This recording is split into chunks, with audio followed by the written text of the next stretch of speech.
Like married sex, I'm reliably told from my friends that have made the big mistake and entered into the world of matrimony. I don't know what daylight savings time means for you, but for me, it means a couple things. One, it means this is the start of a 6-month period where the clock on my microwave will be wrong. It also means that there's less daylight, shorter days, longer nights. And I don't know how that impacts you, but it's funny around the office, there's a palpable change in the way people are going through life. That lack of daylight, it's only an hour. Only gets dark an hour earlier. Yet it seems to have brought a noticeable cloud among a noticeable cloud over the demeanors of pretty much everybody I know in the workplace. And that says to me that everybody kind of deals with it. Everybody kind of deals with that sort of, I don't know, the winter blues, I suppose you could call it. Some people might call it depression. I don't know. As you and I have been talking about on the show a little bit here and there, depression is something that everybody can relate to. All you have to do is go, depression. And everybody in the room will go, yeah. Just because everybody's been through it. Everybody goes through it. Some worse than others, though. And some are very deeply impacted by just having that 1 hour daylight taken from them. For some people, it really impacts your outlook. For some people, it's the beginning of whatever change of the chemical soup in your brain and in your body that keeps you being happy and or go lucky.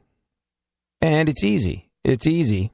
Sometimes you have no control over it because of the chemical soup having an unsatisfactory mix in your brain. Sometimes you have no control over depression when you lose that extra hour of daylight. But it's a real thing. And, you know, I've been having this conversation with a couple people.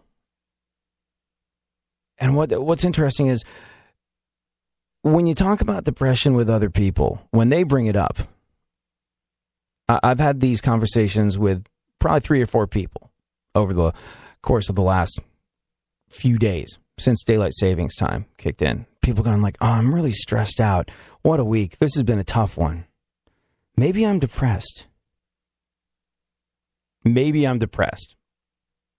That's as much as people like to look into it. It's a very surfacey thing. Now, if you're like me and you've dealt with depression for your entire life, it doesn't matter. It doesn't matter how logical you are as a person. It doesn't matter how clearly you can think with regard to somebody else's situation when you talk about their depression. When you're in it, it's very easy to lose track and lose sight of what's going on. So that whole, maybe I'm depressed, is kind of not admitting that, you know what happened? You know what happened?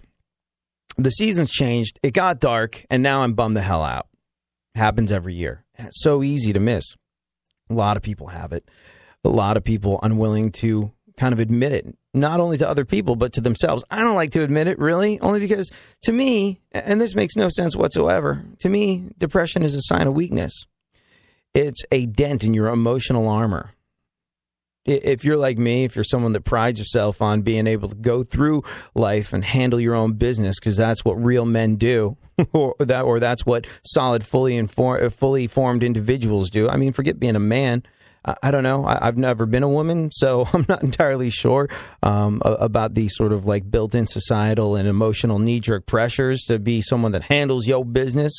But bottom line is, I view depression as kind of a sign of weakness. When it's in myself.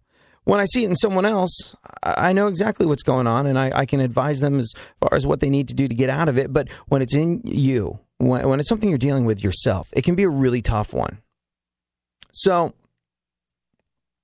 hopefully, I'm this anonymous voice. If you're dealing with some of this, I'm this anonymous voice. I'm just your buddy that you listen to on your way home or whatever it is you do while you listen to this. I'm not your friend. I'm not your well, I am your friend, but I'm not your like bestie. I'm not your family. I'm not your significant other. Because sometimes you don't like to get into these conversations with the people that are closest to you. for whatever reason. You don't want to burden them with your problems, or you have burdened them with this problem in the past and they're over it, or you just feel as though it's a sign of weakness and you need to put up a strong front to the people that you call your friends or your coworkers or your spouse or whatever the hell it is. I'm here as an impartial, vaguely anonymous, this can be our dirty little secret. I'm here as an impartial, vaguely anonymous person who's telling you, hey, it's okay if you're getting bummed out. It's okay, but recognize it in yourself and take steps to do something about it. Now, taking steps to do something about it, this could be all sorts of things. Finding what works for you is a good move. Maybe you are someone who can be impacted by exercise. Now, the thing is, if you're bummed the hell out, it's really hard to get off the couch and exercise. And that's the thing. But I can tell you from personal experience, my shrink gave me an option once. He was like, either you can get into the gym or I can medicate you. And I was like, ooh, gosh, I don't like the sound of medication. Don't like the idea of that. And he was like, all right, well, you got to get into the gym. I was like, really? Why? He's like, because the serotonin reuptake inhibitors, the happy pills that they give depressed people, whether it's Prozac or whatever the hell it is, they all essentially do the same thing that exercise does. And it's a great way to combat depression.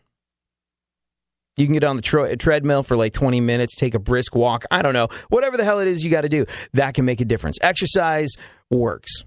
It's not going to work for everyone, but there's a very good chance it can work for you if you can get into that. Maybe it's talking to someone. Maybe it is talking to a shrink. Maybe you already do this sort of thing. But whatever it is that you do, or whatever it is that you find that helps you deal with depression or being bummed the hell out, I'm telling you now, if you're starting to feel the beginnings of it creep up over you, it's time to head that one off at the pass.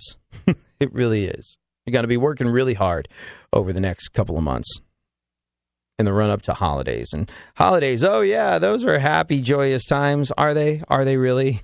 I mean, yeah. Look, to me, there's almost nothing that makes less sense than holiday together time with families on paper. Paying whatever the hell it is.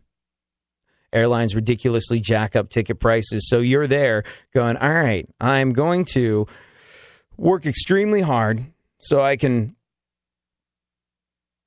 get some time off to go hang out with family members for a whopping 48 hours. It'll probably wind up costing me between everything close around $2,500. Does the math of that work out? No, it doesn't. But for me, it does. That 48-hour period where you reconnect with people that, well, family's different, hopefully, for you. Family can be stressful. Family can involve some challenging dynamics, but the reconnection with family is an important thing for a lot of people. And for me, the math works out. The math works out for that. Spending the cash, spending the time, spending the effort, spending the stress, dealing with the planes, trains, and automobiles, and whatever the hell it is you got to do to travel during adverse travel conditions to get there and spend that quality 48 hours with the people that you're related to by blood. That's kind of a big deal. And the math works out. But it's stressful, as is everything else around this time of year. Throw into that the fact that you lose the daylight and you're starting to feel the depression creep in. You know, your life will probably be a lot easier if you're dealing with this sort of thing and you head it off at the pass now. So this is my little message to you. And we're doing it early. It's the very first week of daylight savings time.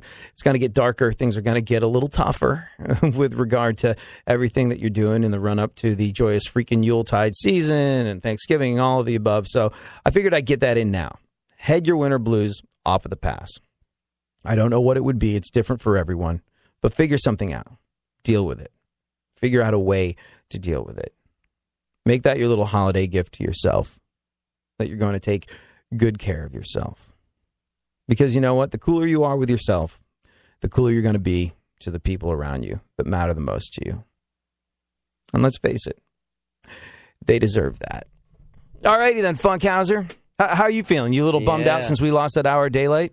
I like it. I'm a fan of this time of year. Makes me a lot more efficient. Yeah, I'm up at 5 every morning anyway.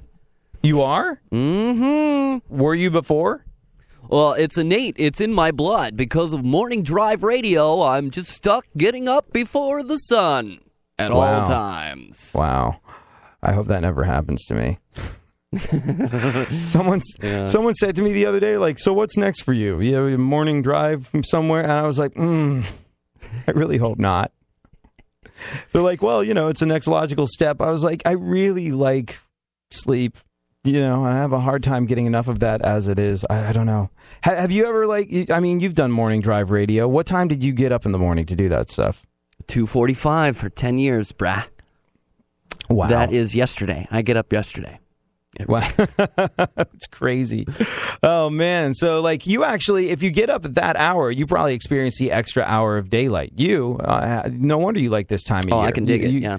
Yeah. Oh, that's really interesting. I've never lived a life on that schedule before. Now, ever since I got to, as we've said on the show before, ever since I clawed my way to middle management in corporate America, I do this thing now where I wake up at, the alarm clock goes off at 7 a.m. and I'm usually in the studio by 9, and I've, showered, shaved, walked the dog, had breakfast, done all of the above. And, and that's totally new and different for me. I've never had that kind of regularity in my schedule. And I like it and I don't like it. But there's all sorts of different things. But I'm not getting up early enough, I guess, to enjoy the extra hour of daylight on the flip side of daylight savings time. So maybe I should just try that. Maybe I'll cheer the hell up if I just get up with the sun.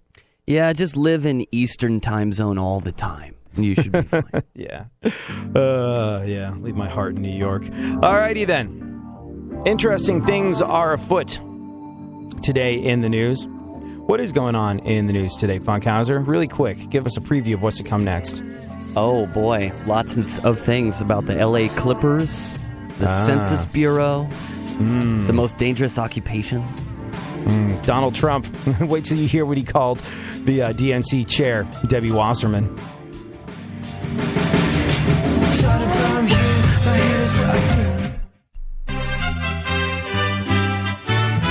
This is USA Radio News. I'm Melody Burkett. Donald Trump is launching radio ads in early voting states today, but even he isn't sure that they are necessary. I've spent no money and I'm number one. Other people have spent tens of millions of dollars and they're floundering and doing poorly. So it would be nice, honestly, wouldn't it be nice if we could do that with education? The Republican presidential candidate tells NBC's Today Show that it's time for him to start advertising because people want him to. Trump's campaign says the radio buy is valued at about $300,000 and that the ads will run through the end of the month.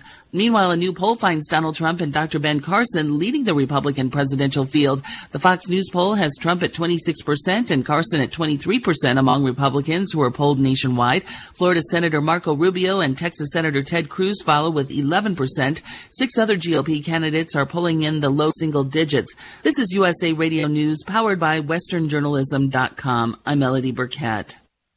This holiday, there are a few things I can count on. My daughter will ask for a pony, again. Please, please, please, please, please. Grandpa will tell one of his colorful stories at dinner. And that's why I don't have a spleen. And thanks to the Postal Service, my holiday shipping will be stress-free. Make holiday shipping easy with free box delivery, free tracking, and free package pickup from the U.S. Postal Service. This is our season. Priority you. Free tracking and free box delivery available for select products. For details on free package pickup, visit USPS.com/pickup. It's here, the biggest guitar sale of the year. Guitar Center's Guitarathon. Save up to 20% on over 120,000 brand name guitars, basses, and amps. Get huge deals on the hottest brands like Fender, Gibson, Taylor, Martin, and more. Over 65,000 guitars under $500. Save up to 15% off select pedals from brands like Dunlop, Boss, Digitech, and Line 6. Plus, get promotional financing on participating vendors when you use your Guitar Center gear card. Don't miss Guitarathon, Thursday through Sunday, only at Guitar Center. Subject to credit approval. Minimum monthly payments required. See store for trending. In the NBA, checking games of note, it was a battle of undefeated teams out west as the Warriors were hosting the Clippers. Steph Curry goes for 31 points as the defending champs knock off LA 112-108. Golden State is still undefeated at 5-0. The only other team in the NBA still undefeated is the Toronto Raptors, 5-0 for the first time in franchise history following a 103-98 win in Oklahoma City over the Thunder. The Wizards and Spurs came down to a final shot. Wall floats it right wing Beal. 2 seconds. Beal beyond the arcs for 3. It's there! It's there! It is there! 3/10 WJFK Wizards Radio with Bradley Beal's three-pointer with 0.3 seconds to go, giving the Wizards a 102-99 victory over the Spurs. Rockets beat the Magic 119-114 in overtime. In NFL news, New York Jets quarterback Ryan Fitzpatrick will play Sunday against the Jags despite an injured thumb. I'm Eddie Garcia. iHeartRadio shines the spotlight on Guns N' Roses. Guns N' Roses formed in Los Angeles, California in 1985. The classic lineup, assigned to Geffen Records in 1986, consisted of vocalist Axl Rose, lead guitarist Slash, rhythm guitarist Izzy Stradlin, bassist Duff McKagan, and drummer Steven Adler. The band released 6 studio albums, accumulating sales of more than 100 million albums worldwide. A year after its release, Guns N' Roses' debut album, Appetite for Destruction, reached number 1 on the Billboard 200 on the strength of the hit Sweet Child of Mine.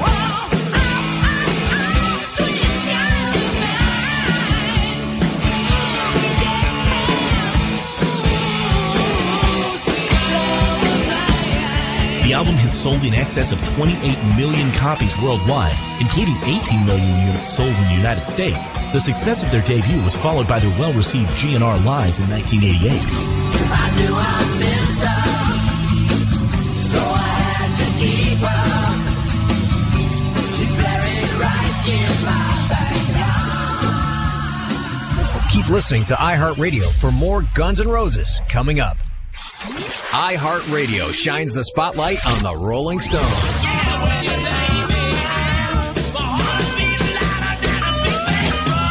Their album Sticky Fingers in 1971 began a string of 8 consecutive studio albums, reaching number 1 in the United States.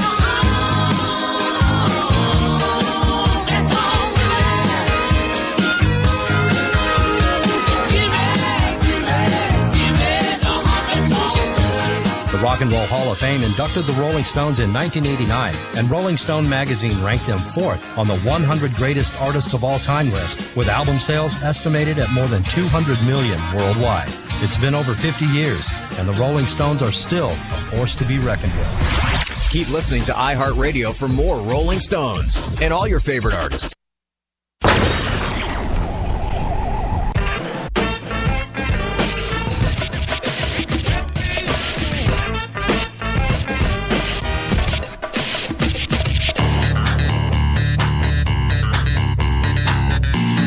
Now, more AD on the radio. Back once again, the ill behavior, delivering and giving you a musical savior. Back once again, it's your boy AD again. Nobody rock a party better than me.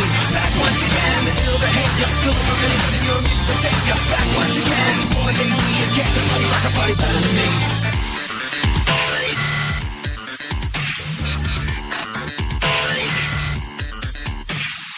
So this is a little disconcerting. The FBI director has admitted during a House hearing that they can't properly vet all the Syrian refugees that they're bringing here. Look, I'm all for being a humanitarian. I'm all for sticking my neck out for people that are in a difficult spot. I think that is part of what makes us awesome as Americans. We do the right thing. We disrupt the system. We stick our necks out for people that need it in their time of need. We've done it over and over and over and over again throughout the very short history of this country. But if you're like me, that makes you a little herky-jerky. Little uncool that they're so unclear on the situation in this particular day and age. Anyways, we'll get into the pros and cons of that humanitarian or not move a little later on in the show. Right now, though, let's continue discussing what is going on in the news. Funkhauser, we've established how you are, unlike everybody else, because you live your life in AM drive radio time and wake up with the sun. Good body every morning, everybody. It's a morning, everybody. Oh, God. Traffic and weather coming up in 8 minutes. Ha! You want I to know? can't stop. It's like Tourette's, man. It's just. I wish it was gone, but it's like, It's there's people that make exceptionally good livings doing exactly what you just did. Like, I know so many people that are just balling, rolling in it by doing that. People make fun of it, but that works. That is what people like. It's crazy to me. I bet you're friends with all those people. Funkhauser, in case you did not know, is kind of like this very well-known fixture in the Los Angeles radio scene. Like, he is the adopted kid brother. I learned how to talk from Rick Dees. Yeah, he's the Oh, adopted yeah. kid brother of the old guard of LA radio. Like Rick Dees, everybody that started K-Rock back in the day, they're all like besties with Funkhauser. He goes and changes their adult diapers now. Like they're really tight and they're really friends, and he's kind of That like is no this- joke. Yeah, no, he's kind of this like shining golden boy of the West Coast radio scene, and everyone's just waiting for him to make his big move. But he's friends with all the people that talk exactly like that. That's why he does such a good impersonation of it. Do it again, Yeah, Funkhauser. buddy, it's a cool, crisp evening here. It's already dark. 8:42. Who is the guy that Howard Stern makes fun of that calls people Kimosabi on their like? Yeah, like I don't know. Def Leppard coming at you, Kimosabi. Oh, is that Cousin Brucey? Is it Cousin Brucey? East Coast guy. I don't know anything about him. I got Shotgun Tom Kelly over here. You better believe it. I love Shotgun Tom Kelly. I'm friends with his wife. Oh, you are? Yeah, he's a San I'm- Diego legend, too. The Shotgun Tom Kelly's wife works in the building in California. When I'm here for work, I see her all the time. She works in traffic. She's awesome. She's really, really nice. And like, it's so funny because I met Shotgun Tom Kelly, and if you're not a West Coast guy, you might have no idea who this guy is, but he's sort of like a radio legend. You'll know him from his distinctive chapeau. He always wears that. He was wearing the Pharrell hat long before Pharrell was ever wearing it, basically. Like Pharrell from the Neptunes, when he started wearing that Dudley Do-Right hat, he basically stole it from Shotgun Tom Kelly. And I remember being out at... Actually, it's very unsurprising that this is where I met him. I remember going out to see Huey Lewis in the News in California once, and I was like, holy crap, not only did I get to see Huey Lewis and the News, but there's Shotgun Tom Kelly. And I was like, Shotgun Tom Kelly, I'm sure this is really awkward, and you get this all the time, but like I work in radio, and you're sort of a legend, and thank you very much. And he was like, hey, that's really cool. Where do you work? I was like, well, when I'm in California, San Diego. And he was like, no kidding, this is my wife. She works in that building. And I was like, oh, how about that? Oh, he'd probably talk like this. Oh, blippity blip. That's amazing. You know, the coolest thing I know about him is in his garage. He has a whole... You remember the Merv Griffin show from the 70s, I guess? Yeah. Well, hold on. I mean, I know all about that because of Seinfeld, where Kramer finds the set of the Merv Griffin show and assembles it in his bedroom. So, like, hold on. What about that? Go on. He has that in his garage. That's a real story that came from him. Like, throughout the 80s, he did interviews from his garage on videotape that will come out on YouTube someday. Not only is this guy an absolute legend in terms of radio, but are you telling me that an episode of Seinfeld was based on him grabbing the thrown out set from the Merv Griffin show and putting it in his like garage and doing shows like on it? That he had an episode of Seinfeld based on him? Well, see, I don't know if it's a coincidence or it was writing partners there, but yeah, it's that episode is a real story in his life. Ask his wife about the garage. Ask her if you can be a guest in the garage. Yeah, I want to be a guest in the garage. Oh my God. That's so cool. Yeah, he's got San Diego party scene there with a talk show in his garage. I am just taking a moment to take this all in. That's you can see incredible. it on Google. Google Shotgun Tom Kelly and garage TV show or something. You'll see pictures of him like in the desk chair interviewing people with his hat and everything. Fake plants behind him and everything. It's amazing. That's amazing. That's so cool. Wow. Anywho, I'm just like the enormity of like when I met the real Soup Nazi and like I used to go eat at the Soup Nazi place in New York City, and I went initially because and it's closed down now. He franchised it out and I think lost some of the magic there. But the Soup Nazi episode of Seinfeld, that's a real thing, or it was based on a real thing. And I remember when I was living in New York City going to eat at the Soup Nazi place. It's not called the Soup Nazi place, but I went in there and ordered my food, and he was like, move along. Like, he told me to get out of the way, basically, after I was done ordering. I was like, oh, my God, this is the greatest. The Soup Nazi yelled at me. And it's funny because, like, we locked eyes, and he just knew. He was like, you're not here for the food. You're not here for the food. You're here because you're a Seinfeld fan. But you know what? I was blown away by the food. The food was fresh. The soup was legitimately, it was knee-bucklingly good. The soup from the soup from the actual Soup Nazi, upon which the Seinfeld character was based, was knee-bucklingly delicious. And then he gave you these little sides. He gave you apple and fresh baked bread. And it was just like, not only was it delicious, it was super healthy. And then plus, you get to get yelled at by the soup Nazi. It was a fantastic experience. One which I repeated pretty much every single day until I left New York City.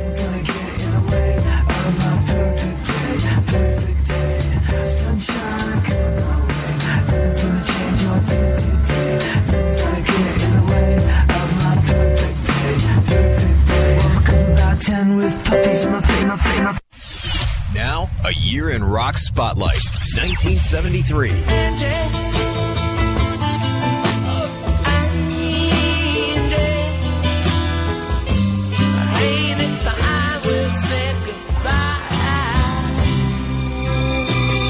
The Rolling Stones are back on top with the #1 album in the U.S. and the U.K. and a #1 single, Angie.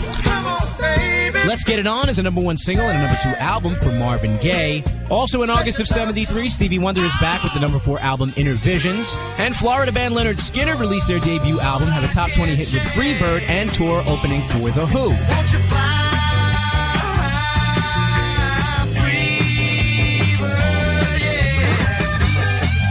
Fast forward to October, where on their 8th album, the Steve Miller Band debut a smooth blues rock sound and scored a #1 hit with The Joker. I'm a joker, I'm a smoker, I'm a midnight toker. I sure don't want to hurt no one.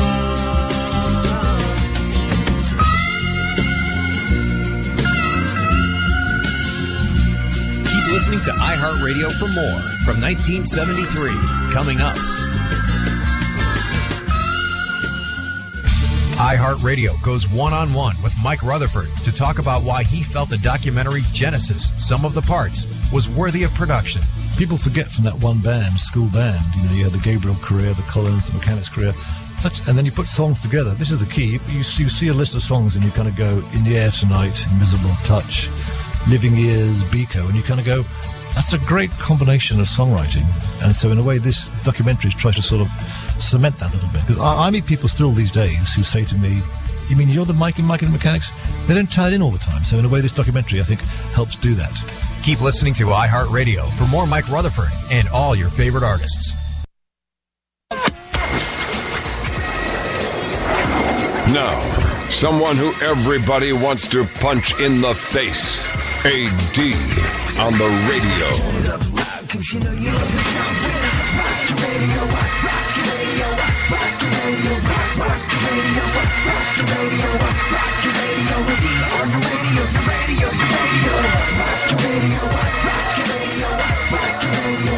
So, looks like an iconic piece of Star Wars is getting ready to go away. A lot of people weren't so sure about the ramifications of Disney buying Star Wars. But as it turns out, people have been pretty happy thus far. I mean, the jury's going to be out until we see the movie, but all the little sort of like bits and pieces of what potentially could be happening with Star Wars ever since it kind of became a Disney thing. People seem to be pretty stoked with it so far. The Nerdiverse has responded in a positive sort of way. But Disney looks like they're getting ready to make kind of a crucial change to Star Wars. And man, this is what they're thinking of doing away with is kind of an iconic piece of Star Wars history. I don't know how well this one's going to go over. What is it? We will discuss that a little later on in the show. Right now, though, Funkhauser, let's take a look at the events of today in our segment, My Witness News. In no way, shape, or form fair. Certainly not balanced. What is going on? Lamar Odom is steadily improving. Yeah, Lamar Odom is feeling better all the time after having... Was it established that it was a heart attack? I don't know. Yeah. It was a mistake. He took too much Viagra. He snorted too much of the Bolivian marching powder at a den of iniquity at a legalized brothel in Nevada. And because he had a heart attack or whatever it was, a cardiac event or whatever the hell it is you want to call it, because he essentially sort of went into a bit of a coma after too much Viagra, hookers, and blow, the world crawled over broken glass and barbed wire to kiss this guy's ass and be like, he's such a great humanitarian. I hope he lives. It's the weirdest thing. It's the weirdest thing. And yeah, look, he might be a great guy. He might be a great guy. And by all accounts, underneath the crack addiction, he's a great guy. Like, everybody who knows him thinks he's like just this fantastic, sweet, kind individual that happens to have a really, really bad drug problem, which caused him to urinate away his marriage and his NBA career. But I don't know. It's crazy to me how people are like, he's such a hero. I hope he lives. And like, I get it. You know, it's okay to have emotions and feelings toward other people. And I hate it when people. I hate it. I hate it when people sort of. That's not brave. Being a first responder in our military is brave. It doesn't take away from. It doesn't take away from the military when you say someone else besides them is brave. There's absolutely no one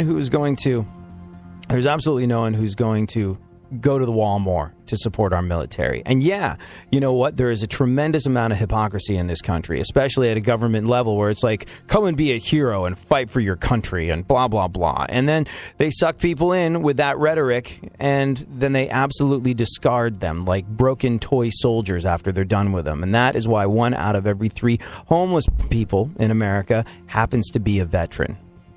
So yeah, there's no one who wants to rally people to the cause of the folks that get used up by our military more than me. Nobody. And there's no one that recognizes the courage and the straight up level of being brave that it takes to respond to any one of these situations. Cop, fireman, first responder of any kind, member of our military. There's no one who's going to go to the wall for them more than I will. But it still hacks me the hell off when people are like, that's not brave. Being in the military is brave. And there's lots of different shades and flavors and colors of brave. So, get over it. That said, Lamar Odom bravely fighting his battle against crack, coke, hookers, and too much Viagra. I don't know if I'd really, really go to the wall for that. But I hope he gets better. And apparently he is better. Lamar Odom steadily improving, which is, by the way, another way of saying Lamar Odom is steadily becoming no longer newsworthy, but potato. Go on. Potato. Deaths are up for middle-aged white people. Yeah. Which, as we said yesterday, it's kind of cool. I don't like waiting in long lines at Cracker Barrel. But the downside of it is, if the trend continues, it could have a catastrophic effect on the Dave Matthews Band and the jorts industry. Like, who else is going to be wearing denim shorts other than white folks over the age of 35? When are we officially middle-aged, Funkhauser? When it's happening now, man. Is it happening now? Do you feel like you need to get a convertible and do what you want to do as an adult? I don't know, man. How it creeps up on you. Here's the thing. Like, people are just like, oh, getting old is hard. I'm like, no, it's not. I am so ready to skip over the next 30 years and move straight to Del Boca Vista. Like, I want to be living in the retirement community in Florida, playing shuffleboard and going to early bird dinners. All this adulting stuff that you have to do between now and the big relax, I'm not into it. Like, it kind of sucks. But like, if I get to be a middle-aged white person and I die the way middle-aged white people are dying in this country, I'll be hacked off. I want that time, and I want that retirement time. And I don't know if I'm. Although, Funkhauser, you and I aren't supposed to be allowed to retire, right? We're all going to be working until we're 85, and then maybe that's why middle-aged people are dying. Like, their mind is just like, there's nothing good waiting for you at the end of this. Let's just check out now. And their subconscious goes, okay, hey, heart, stop beating. Clunk. Maybe that's it. What else? Donald Trump called the DNC chair Debbie Wasserman Schultz a, quote, highly neurotic woman and a terrible person.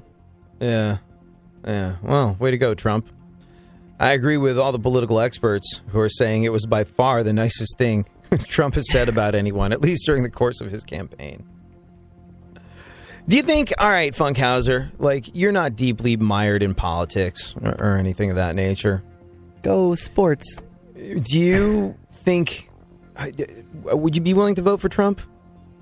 Never really voted Republican. Probably yes. Yeah. Mm-hmm. Just because I want to see a bunch of new changes there, even if it's rough for a little while. And hopefully the dollar won't crash. That's the worst, scariest thing. Well, it's so interesting because it's just like the career politicians. Like the career politicians are nowhere to be seen. Like Jeb Bush and Chris Christie. Like that's Chris Christie's problem. Chris Christie had the kind of like brash, bold East Coast Republican thing locked up. Like he had that, and that was a powerful thing. Because when you're an East Coast Republican, you're surrounded by a whole bunch of Democrats. And look, you're going to make some moves as governor of New Jersey that are popular with some Democrats. So a guy like Chris Christie had this ability as the tough, straight, no-nonsense, I dealt with 9/11 position sort of guy. The New York-centric guy, even though he's not from New York, he's from Jersey. But he's like, hey, bada bing, I could be the freaking president. Like he had that on lock until Donald Trump came along.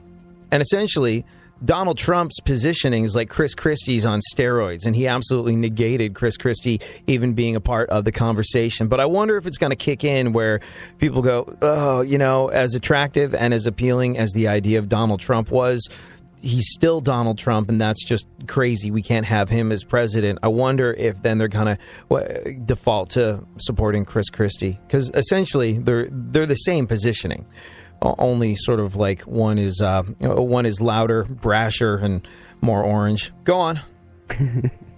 President Obama plans to ban federal government employers from asking people about their criminal histories during the job application process.